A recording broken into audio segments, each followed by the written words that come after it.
இந்தாப்பா. நிறுத்துங்க. என்னையா பண்றீங்க? பார்த்தா தெரியல, முட்டையை வித்துட்டு இருக்கேன். நியூஸ்லாம் பாக்குறது இல்லையா? அதெல்லாம் பார்த்தா அவன் ஏன் கோழி மேய்க்கிறான்? ஏங்க ஏதாவது மானியம் கொடுக்க போறாங்களா? ஏண்டா நீ வச்சிருக்க 10 கோழிக்கு மானியம் வேற மானங்கட்டவன். இனிமே நீ யாருக்கும் முட்டையை விற்க கூடாது. ஏங்க முட்டையை மொத்தமா நீங்க வாங்கிக்க போறீங்களா? நான்சென்ஸ். முட்டையை சாப்பிட்டா கேன்சர் வருதான். கேன்சரா?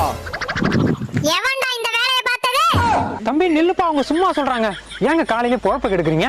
பொழப்ப கெடுக்கிறேனா? என்ன பார்த்தா இப்படியா தெரியுது உனக்கு? என் புள்ளையோட பொழைக்க வச்ச மாதிரி தெரியுது மேடம். ஏண்டி உன் முட்டையில கேன்சர் இருக்குன்னு சொல்றாங்க, அவங்களுக்கு சப்போர்ட் பண்ணி பேசிட்டு இருக்க? நீ பண்ற டார்ச்சருக்கு கேன்சரே பரவாயில்லடா. யாருங்க நீங்க? எங்க இருந்து வந்திருக்கீங்க? யா, முட்டையில கேன்சர் உருவாக்கக்கூடிய நைட்ரோஃபியூரான்ஸ் கெமிக்கல் இருக்குதா? ஆராய்ச்சியில கண்டுபிடிச்சிருக்காங்க. அதை செக் பண்ண வந்த ஆபீசர் தான் நான். மேடம், நீங்க சொல்ற மாதிரி என் கோழிக்கு நான் எந்த கெமிக்கலும் கொடுக்கறது இல்ல.